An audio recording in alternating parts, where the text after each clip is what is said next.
buying those apartment buildings without using any of your own cash. So now that you understand the power of leveraging increased rents and equity through forced appreciation and market appreciation, let me show you how to get leverage on leverage by doing it all using other people's money. The stock market losses of the past few years have changed the way money is invested. Yes, the markets have rebounded, but the way this generation of investors view the market has changed, perhaps permanently, and change creates opportunity for investors. Massive amounts of money were pulled out of the markets, and many investors, particularly older people, namely the huge population of baby boomers, have been incredibly reluctant to put it back into a risky and volatile market. The tens of millions of baby boomers approaching or already in their retirement years can't afford to gamble their retirement savings. Their lives literally depend on it. So there's a massive pool of money waiting to be invested in safer, less volatile alternatives to stocks. Real estate is one of those alternatives, and this demographic of people are all over it. They get it. For example, in Canada today, there's over $1 trillion in investment retirement accounts, RSPs, LIRAs, etc. And 97% of that money is earning less than 1% because it's sitting in cash, money markets, or CDs, earning practically nothing. All because those investors don't want to go back into the stock market. And a portion of those investors are self-directed RSP holders who can individually choose what to invest in, such as your real estate deal.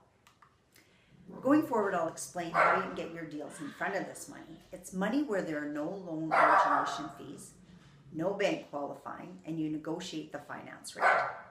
There's no credit limit based on how many loans you have outstanding or even your credit score. It's all based on the security provided by the transaction and how it's structured to protect the investor. Another advantage of small apartments is that not a lot of cash is required to buy them. You could find one self-directed RSP holder with $50,000 to a few $100,000 and you have a bank. You can easily do your first deal that way. And from there, you expand your private money sources, if nothing else, from the referrals of your first investor. And that's just one source of private funding. How many more deals could you do, and how fast could you build your portfolio if you were not limited by your cash or your credit? And if you want to know a simple truth, it's generally simpler to raise big money than it is small money. So the raising private money formula, there are 4 parts of this to finding and structuring private money deals in real estate. Part 1, predisposed. Part 2, control. Part 3, low risk. And Part 4, high return. So Part 1, the predisposed. Well, when it comes time to seek funding sources for your project, focus on predisposed sources, other investors, people or groups that are looking to invest in real estate. They already believe in real estate as an asset class, and they don't need to be sold on the merits. They just need to understand your deal. 2 examples of predisposed sources, which I've already introduced, are sellers through owner financing or vendor takebacks, and self-directed RSP investors, or other people's RSPs.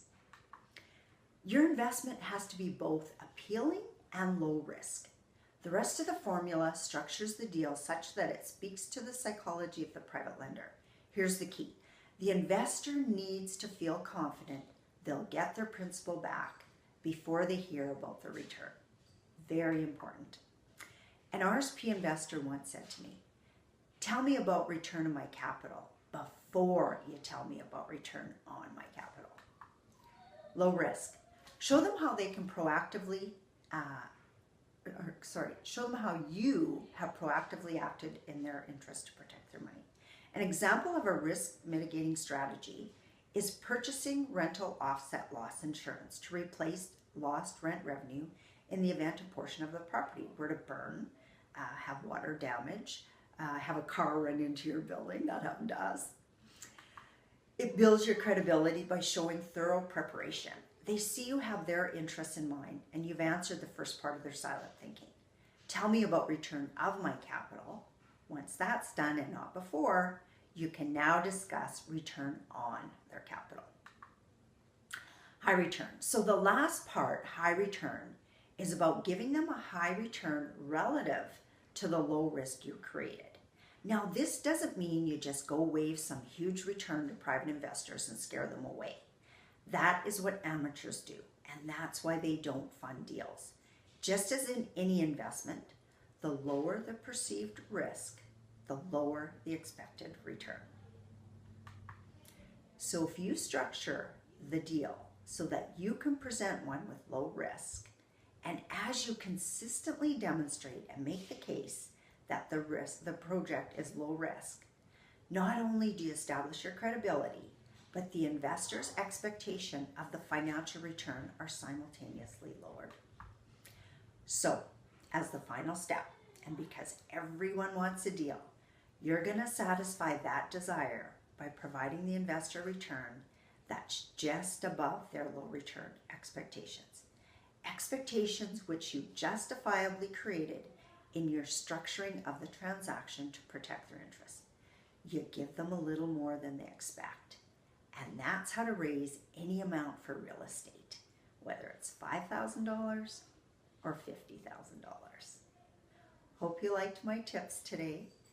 If you have any questions about that or would like to delve a little bit more into the training I do on that, please connect with me at Edna@Multiple Ways to Wealth. Talk soon.